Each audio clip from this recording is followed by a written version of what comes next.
Love, exciting and new. Hello, Hannah Waddingham here. Have you seen the fabulous new Sun Princess? World-class entertainment, exceptional dining, and the greatest pizza ever. It's a love. Don't miss our Come Aboard sale with up to 40% off and free room upgrades. Visit princess.com or call your travel advisor to book. Princess Cruises. Terms and restrictions apply. Offer ends 2/28/25. Ships are Bermudan and British Registry. Hey, this is Sylvaine, and you are listening to the Brutally Delicious podcast. The Brutally Delicious Podcast. The Brutally Delicious Podcast. The Brutally Delicious Podcast. The Brutally Delicious Podcast. But how are you doing? How is 2025 been treating you so far? So far, so good. I mean, I can't complain too much. We're off to a better start than last year, so that's good, right? That's good. How about you? I know you've got the tour coming up, so that's wonderful. Yeah, it's kind of weird always to do tours that are or things basically that are in January and February, because I feel like with the kind of aftermath of the holiday season, the whole pre-production thing gets very last minute. Right. So I can't quite believe there's only a few weeks off now. I'm a bit like, what? So I it's know. really cool. I can't wait to see you again. I'm actually seeing you in the Baltimore show, but I saw you guys, or you last time you were here in Richmond with Amorphous. Yes, that's right. Yeah, that's a little while back now, but that's Yeah. good memories from that tour. Really cool. Yeah. Are you looking forward to it? I am, absolutely. The only thing that's kind of gonna be different or like peculiar about this is that I don't have my band guys with me. I'm on my own. Like, I know the Eivør crew, of course, but it's gonna be something different doing this whole thing without the kind of companionship of So it's just you and the guitar? just me and the guitar. Oh shit, that's a whole different intimacy level, right? Absolutely. Yeah, it's a bit. I mean, I started doing this last year, so I mean, I kind of have gotten used to the idea of it, but it's still it's a new territory. I don't know how people are going to react to it, especially when they know us like as a band. But we're gonna see how it goes. Yeah. The last time I spoke to you, we talked about being vulnerable and, you with the cover of Nova, how you kind of just put it all out there. So I guess you're kind of doing that again here, right? What's that like? Absolutely, that's pretty much a good way to describe it. It's like the live version of that. Well, I mean, I released my EP, my newest EP last year in March, Right. and that was. I mean, I knew that when I was going to tour this, it would have to be a different setting than with the band, because the music is not so-called, like rock music or band music. So I was Right. kind of already prepared for mentally that it would be a much more stripped down thing. And actually, for quite a few years, I've been wanting to do those kind of stripped down things because it scares the bejesus out of me, but it also kind of, takes away the the barriers between on stage and off stage even more, I find. So it is Right. definitely undressing more, but I feel like it also makes it, how can I say, like more relatable for the crowd, or like the communication is even more direct, which I really, really like.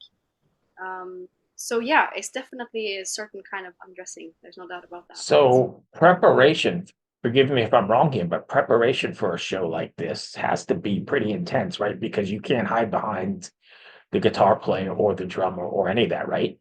Absolutely, that's it.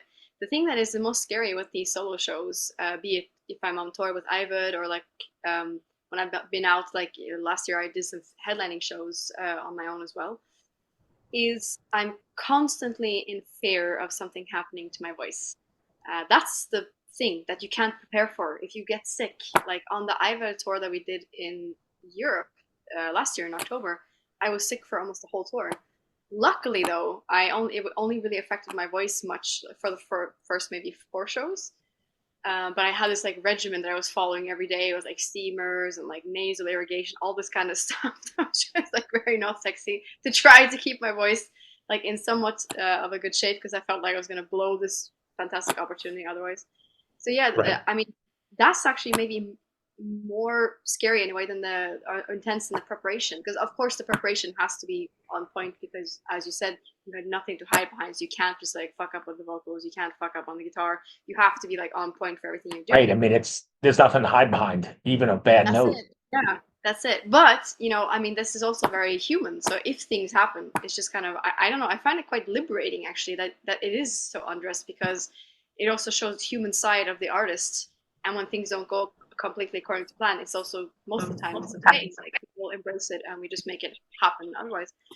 But yeah, it's the fact of like being afraid that one of the two instruments is not working. So if something happens to my hands or if something happens to my knees, that's the thing that puts a lot of pressure. And I mean, I'm already in this pressure right now, trying not to get sick before the tour. I know that as soon as I get to Vancouver at the end of January, I'm probably going to get sick, because that's usually what happens. The hitch here would be how you respond to it, right? You know it's going to happen. You're going to have a bad night, and then I guess it's how you respond. That's it. Yeah, exactly. And how you try to take care of it, like, and keep taking care of it, because obviously, I think a lot of people have this, maybe not so much anymore, but a lot of people have this idea of being on tour just being like, a big, long, month-long party and that kind of thing. Right. And I can say that as a vocalist, that's definitely not the case, at least not for me, because my body cannot deal with that. And not that I'm the biggest party person anyways, but it's just that I'm here for that. I'm here to be on stage. And if I can't do that to my fullest, then what's the point? So I always have to try to keep on top of like what I'm eating, what I'm doing, sleep quality, which is hard on tour, and all this kind of stuff, to try to keep this instrument in the best possible shape so I can perform at a level that's fair for the audience, basically. Right, because they paid to come, so I get that. Yeah, absolutely. And you just want to give them a good experience as well. You want them to leave that venue going, wow, that was something, rather than like, oh, wasn't having a good day, was she? Right. No, I get that. Are you surprised by the reaction or the response from the metal community to your stuff? Because I'm a huge fan, like been a fan since way back, and seen it, like I said. And I'm just curious if you're surprised at the response. I mean, I know you're from Norway, and I know you've got the black metal roots sort of thing, but it's still very not metal, especially the last EP. I was just literally talking to someone about that just this weekend while I was in London, about how it's funny how things get labeled metal, although I have actually never called Sylvaine a metal project. Like, there's no doubt that there are like the tremolo guitar picking, stuff like that, parts, the screaming, blast beats. I mean, like, heaviness overall. Like, of course, this exists in the music, but I think it's very. It would be a bit like, not selling it short, but it would be too easy to just put that label on it, because there's actually maybe many different genres that pertains to this specific project. So yeah, I've actually been kind of surprised that the metal community has been like embracing the project that much and embracing each album. And it's always been like a thing that I've been thinking of making the records. Like, when I'm listening to the whole thing or working on my demos, like, how will this actually be received? Because, for example, on Nova, starting the album with a 4.5 minute choir piece, very close to my heart. But then there's like, yeah, and then, like the metal community that has kind of claimed Sylvaine as one of us, like, what are they claiming? So I'm a bit surprised actually that people have been that open-minded, and it's very, very cool to see actually. And that's just a proof that the whole like alternative scene, including also metal, is more open-minded now, because genres are just like mixing all together. Yeah, I 100% agree. Nova for me has been in my my playlist since it came out. That's just one of those that stays in regular rotation. I dig that record. Oh, thank you so much. I'm still really proud of this record. Like, it was like a healing process for me. It was so painful to make it, but it was very much a healing process, and I'm so proud of this record now. And it also scares me a little bit for like trying to, like, not, I don't want to say top it for the next one, but like to try to release something that's as emotionally worthy as Nova felt when I released it. So do you revisit those emotions then when you play those songs live, or had you kind of gotten jaded to it now? No. That's the thing. Like, I'm sure it happens. Like, when I've been playing these songs for 20 years, it'll probably be the case. But hopefully not. But I'm definitely not jaded to it, and it still touches me to the point of like leaving me in tears sometimes.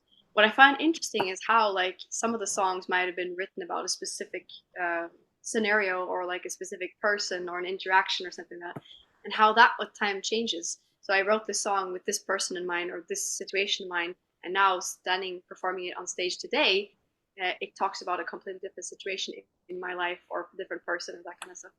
So it's really interesting. And that, I think, is also what keeps it fresh, is that even for me that wrote the song, the meaning is changing. Right. So. Okay. What role do you think, we're talking about live stuff here, what role do you think your live performance plays in conveying the transcendent qualities of your music? It's a good question. Well, my main thing going into shows is that I really want to give people like a little break from their everyday life, or like give people a chance to kind of tap out of this place and go somewhere else for a little while. Maybe close their eyes, or just go into the zone Right. with you. So I do that. That's what I hope. That's my utmost hope, that when I am on stage, that I can be that for someone, and kind of just take them with me on a little ride. So I would say that I think the live performance is quite important, that because it is the most direct source you have of those emotions, of everything that's happening in that kind of music, because you're getting the direct story from the artist on that day. And I don't know, there's something incredibly beautiful about that form of communication.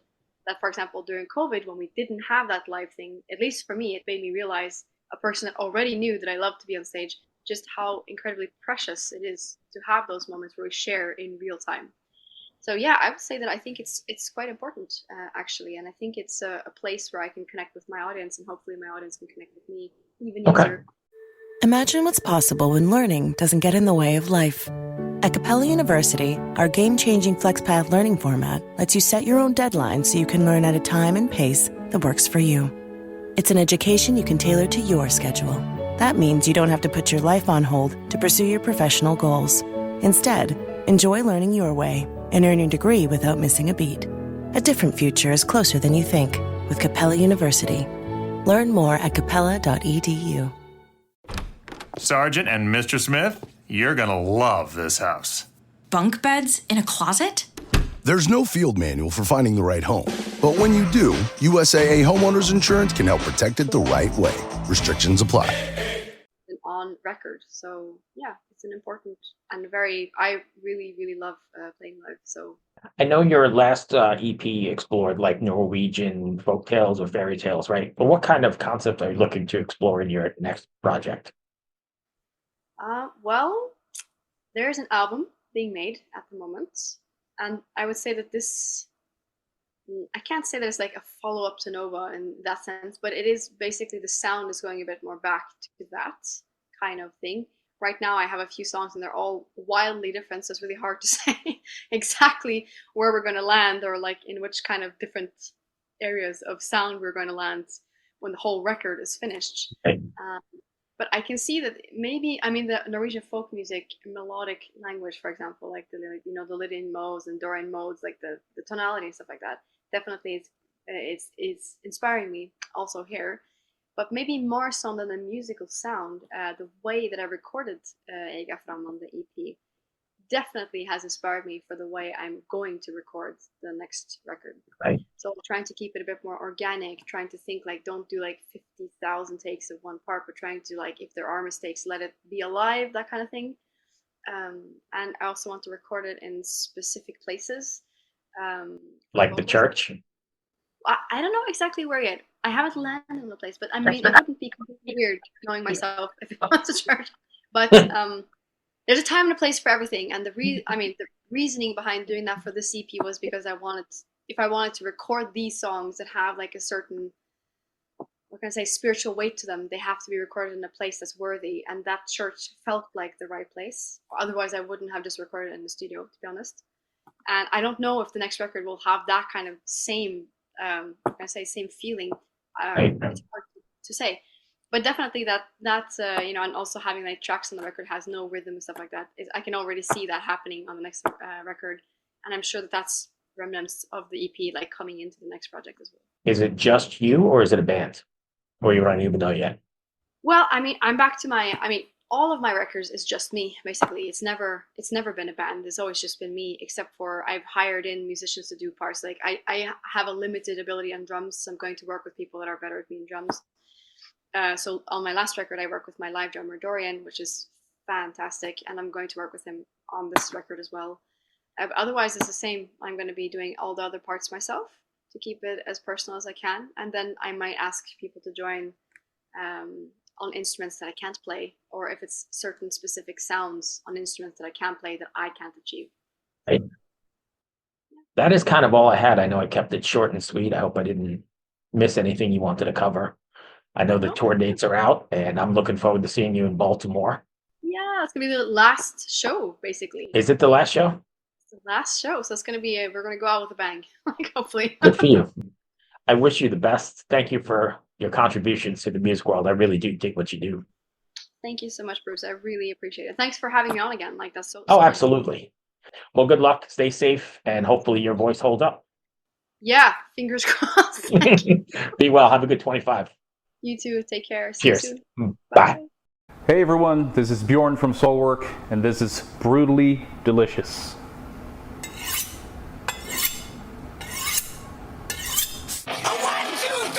The Brutally Delicious Podcast. The Brutally Delicious Podcast.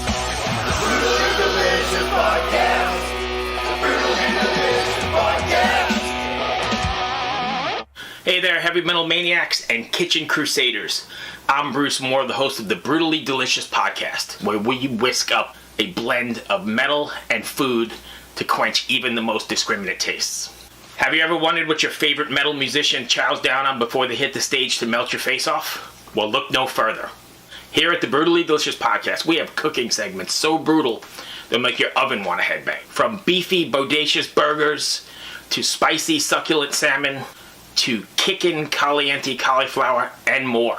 We mix metal and culinary creations, resulting in a feast for the senses. But wait, there's more. Hey, this is Michael Monroe. Brutally Delicious. Isn't that beautiful? See you down the road. Each week, I meet with the mammoths of metal for interviews that are spicier than a Carolina Reaper. Get the latest on their upcoming shows, behind-the-scenes stories, and if we're lucky enough, maybe they'll share a secret family recipe or two with us. You'll also want to check out our weekly album and show reviews, where we dice, slice, and serve up our unique takes on the latest metal releases. So grab your leather apron, crank the volume to 11, and subscribe to the Brutally Delicious Podcast on your favorite podcast platform. It's sure to be a hell of a time. Oh, hey there. It's Tim from Protest the Hero. Now that you've seen my junk, I'm going to show you how to make a pizza. And you're watching Brutally Delicious. What's up, everybody? Max Cavalera, Soulfly, and you listen to Brutally Delicious Podcast. Stay metal, motherfuckers.